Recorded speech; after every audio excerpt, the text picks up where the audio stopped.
So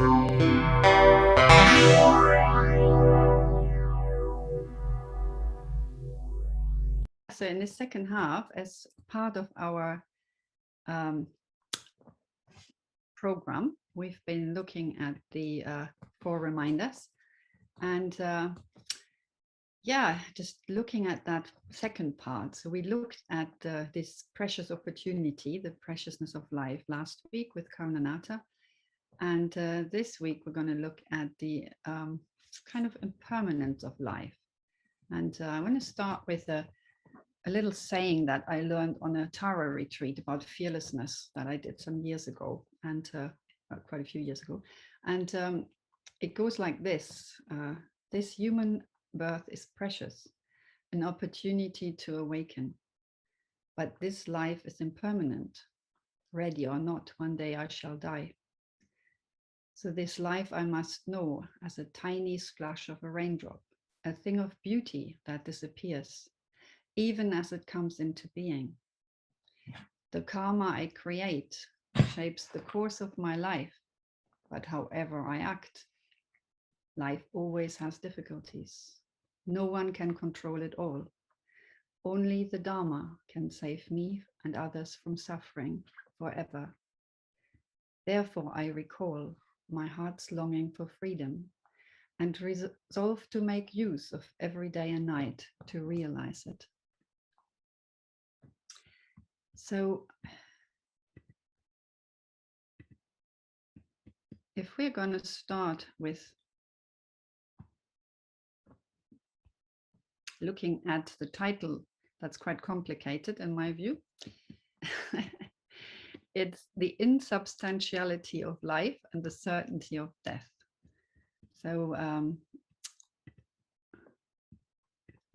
and I thought looking at it, we'll have a look at the words. What does it mean, insubstantiality? I looked at various Collins Oxford Dictionary, and it's lacking reality or substance, illusionary and not real. And life is the condition that distinguishes humans, animals, and plants from inorganic,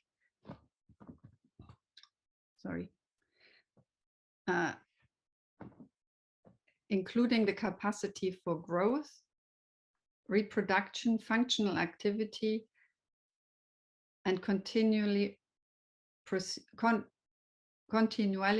preceding death. So the condition that distinguishes us and the capacity for growth, I think, are the important parts, and preceding death. So let's have a look. The certainty of death. Certainty is the quality of being really true. And the Dharma, being truth, has got the certainty of conditioned co-production, which is things arise according to dependent on condition, and not just that, they co-arise. So, and everything ends with death. Death is the end of life of a person or organism. I need to do something. The ending, the permanent ending of vital processes of a cell, tissue, or body. So the question is then, how do we experience life?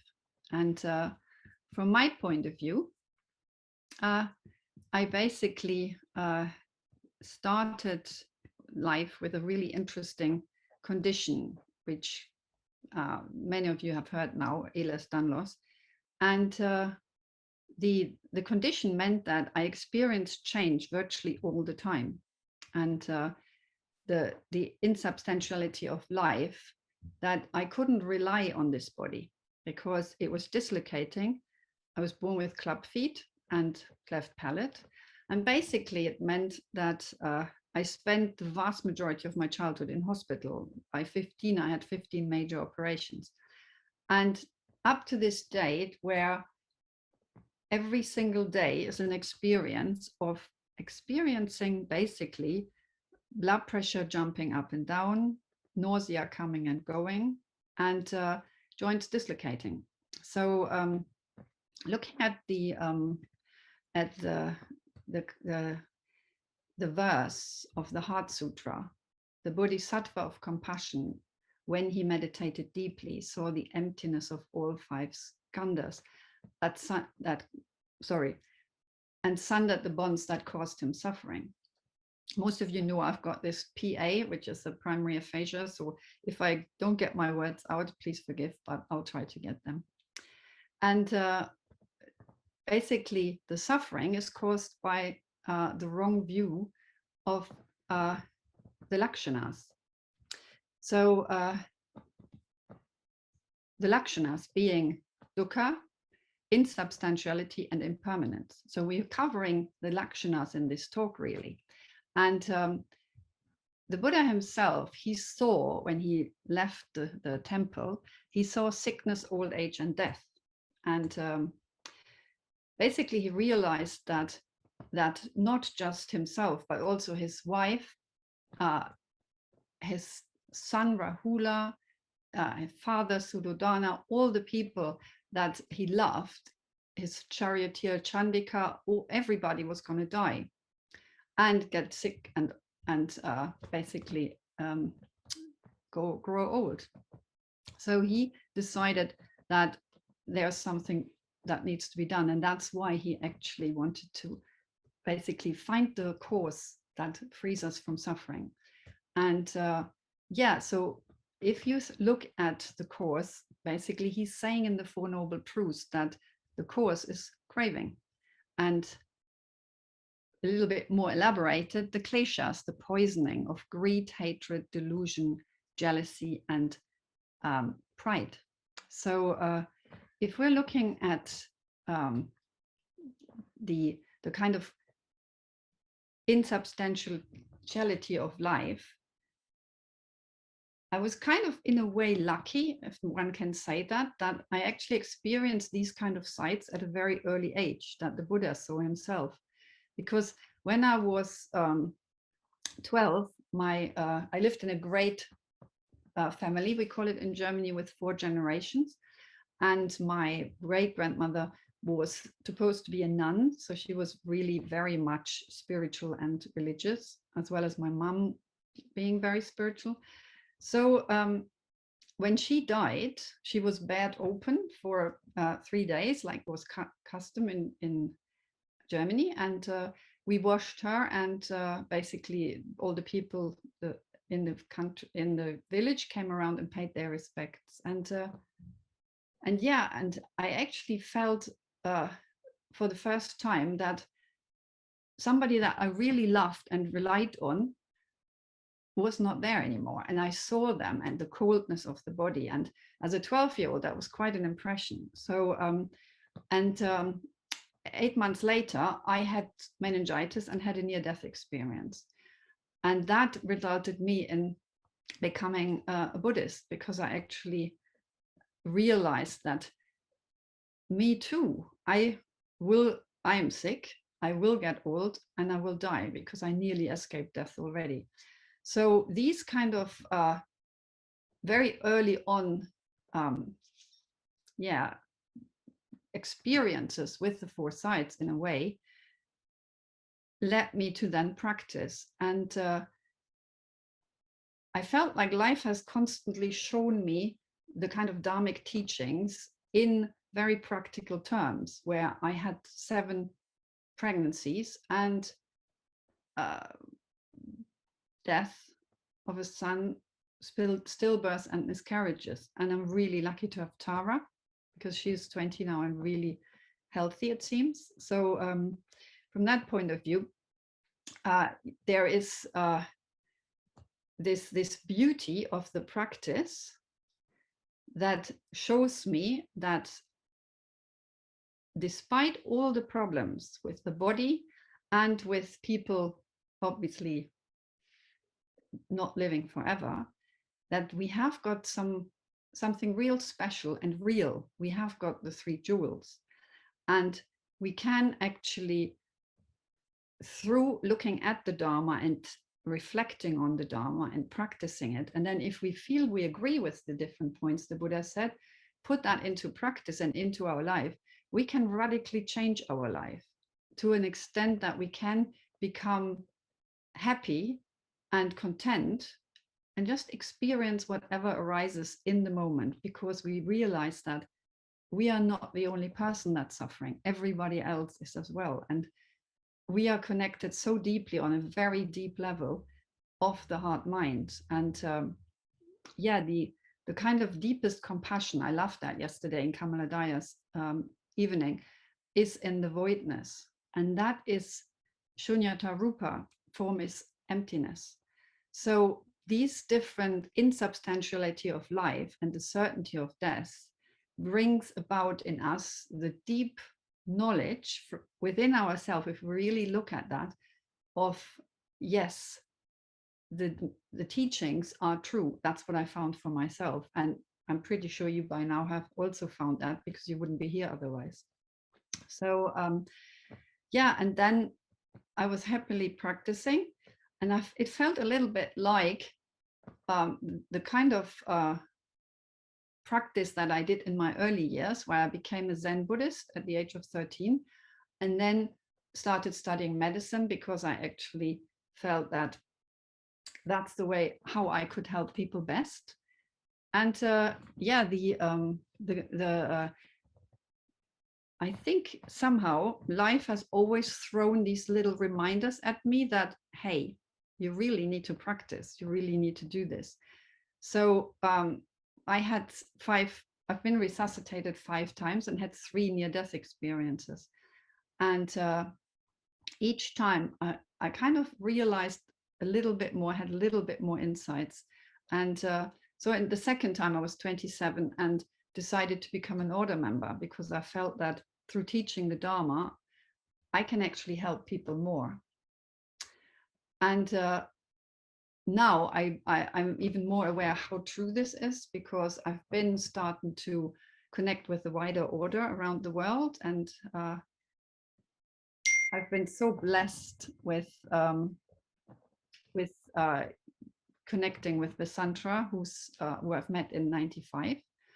And basically so many of the teachers that I've met, like my private preceptors, my KMs, and the Sangha, which I've been in the world and around this country and here.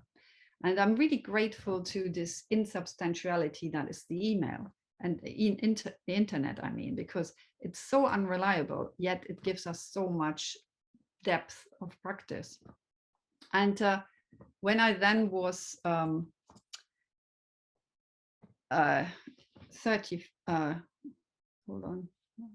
when I was 42, I had a very kind of significant experience in my life, where 5 people that I cherished and loved of my family and 1 friend actually died within 5 weeks. And that kind of hit home. So my grandfather, my aunt, Peter's grandmother, and Peter's aunt. And the person that I was ordained with, that I was most friends with, who was on the way to me from London with her 2 sons to play with Tara, and she died in a car crash. So it felt like life has constantly been giving me these reminders that really you're not here forever. And that culminated in a kind of way of me having another near-death experience 6 years ago, which basically showed me that even though working as a doctor, I can really help, but practicing and teaching the Dharma will actually be more beneficial, because we were asking in area order weekend, do we believe that enlightenment is possible? And my personal answer was yes, if the conditions are right. So I've been trying with stopping to work, and also I had looked after my mom for 2 years before she died. And well, Kamaladaya and me share an experience there, where one of her siblings died a similar time. And yeah, I just felt that the kind of best way to do this is to really spend all my energy, because as I said, the insubstantiality of life in this body is very much, there's nothing I can rely on, not even the energy, because it just comes and goes. And so the energy I have, I'm trying to put into the Dharma. And yeah, I looking at the lakshanas, I wanted to just bring them up again. Where, hold on, I just need to share this.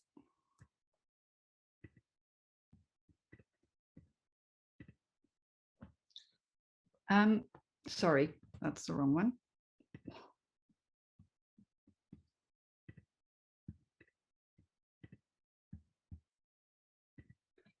So we've got suffering, obviously dukkha, and which is through attachment, aversion, and delusion, we create suffering for ourselves and others.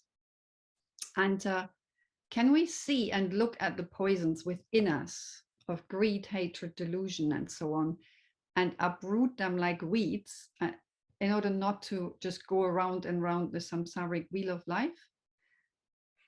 And we have got that choice in every moment when we are in that gap between the experience of Vedana, sensation, and then we come to basically grasping. And if we actually stay with the sensation of the body, of the mind, and the emotions, we don't have to lash out. And I need to do a little confession here. Yesterday, I basically did something really stupid. I went shopping. I didn't buy much, but it was far too much for my leg. And then I bought something that Peter didn't like. So, and he kind of, in my point of view, had a go at me. So I basically said, then go shopping yourself. And I felt that was really unkind because he's been doing so much for me. And I kind of apologized. But that's one little example how we can be, kind of on guard with loving kindness of what we're actually doing with body, speech, and mind. And then there's impermanence, anicca or anicca. And with seeing the certainty of death, can we go for refuge to the three jewels, which implies being ethical, or believe that this mundane world brings us real happiness? That's the question, we have to ask ourselves every time we actually go around the wheel again. And then the insubstantiality, where anatta, no self. Bhante Sangharachita described the no self experience, which is the insubstantiality of life, as a firefly. And there is this beautiful saying in one of the sutras where we need to see this life as a dewdrop, and basically a thing of beauty that disappears. And Bhante said in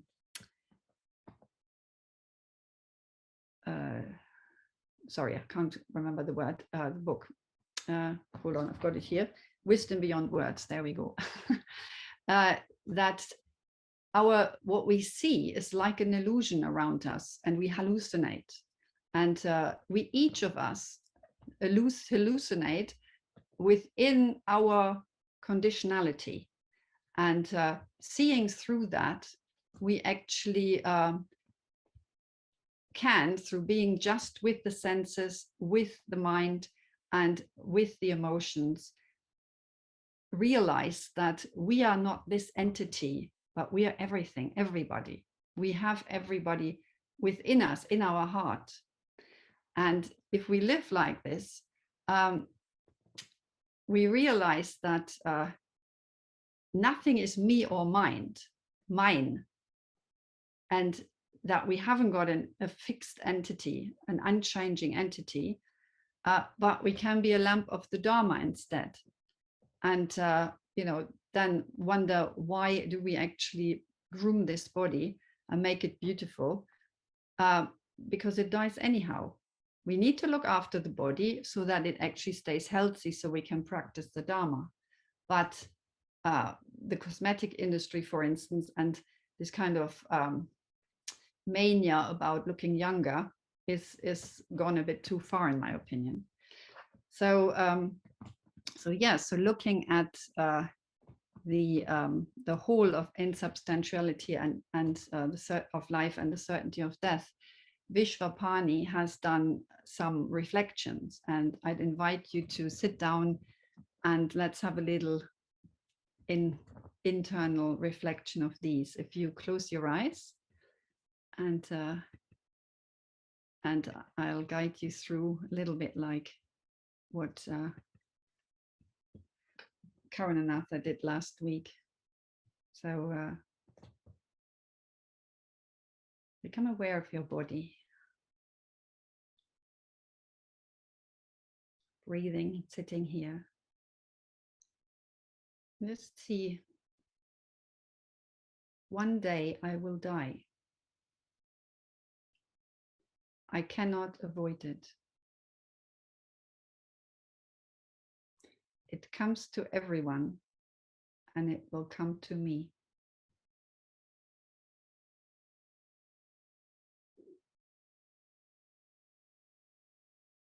Everyone who has lived in the past has aged and died. And those living now are aging and will die too.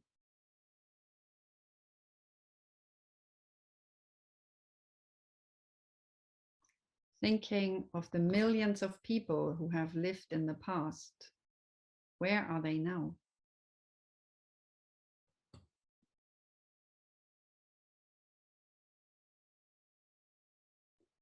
I myself am aging.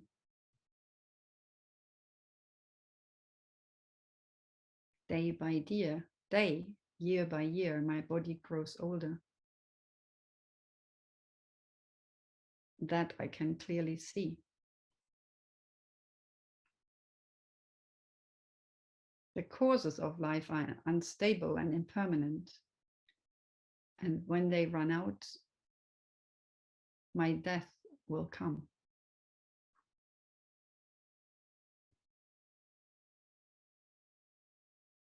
I will have to face death and meet it, the end of my life.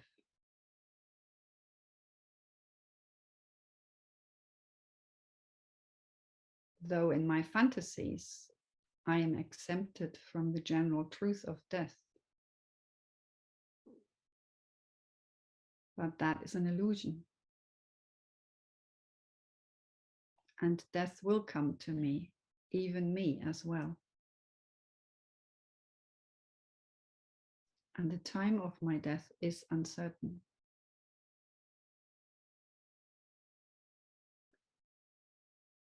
Even if I live a full span, that is just a few decades.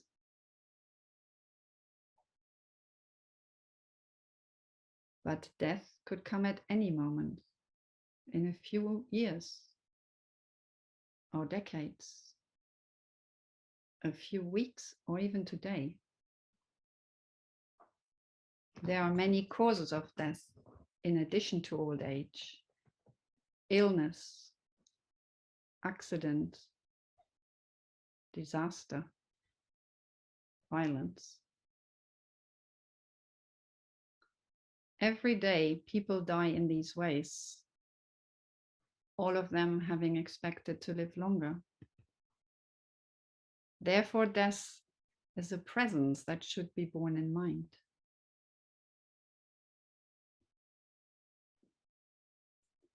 My plans should always be provisional. I should not be putting things off. And live free from regrets and obligations. Everyone I know will die as well.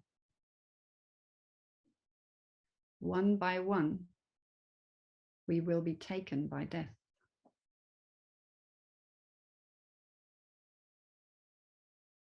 or my friends, or my family. Everyone I know that I love, everyone who loves me. In 100 years, we will all be gone. To face death, I will need courage, forbearance, contentment, and a clear conscience. I need to be free of regrets. And that means using my time wisely. All that will matter at the time of death is spiritual practice. What will matter is what I have become in myself, the qualities of my mind, and the sense of having lived a worthwhile life through helping others. So I should live with awareness of the inevitability of death and of its imminence. And I must make good use of my time through practicing the Dharma.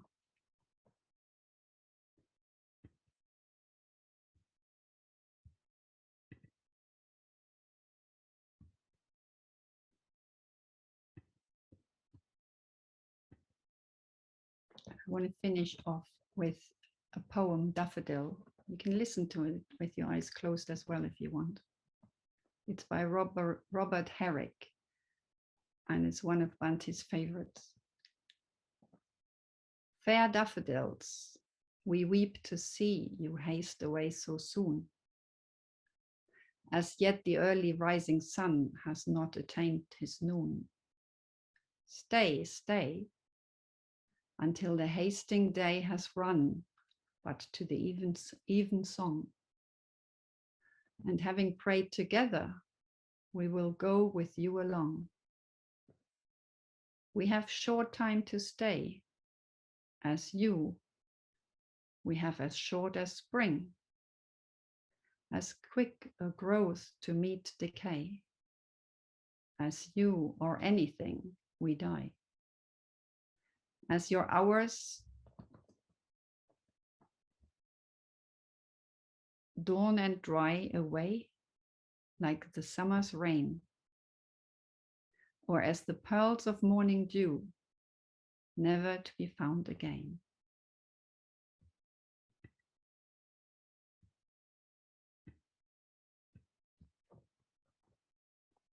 Thank you, everybody.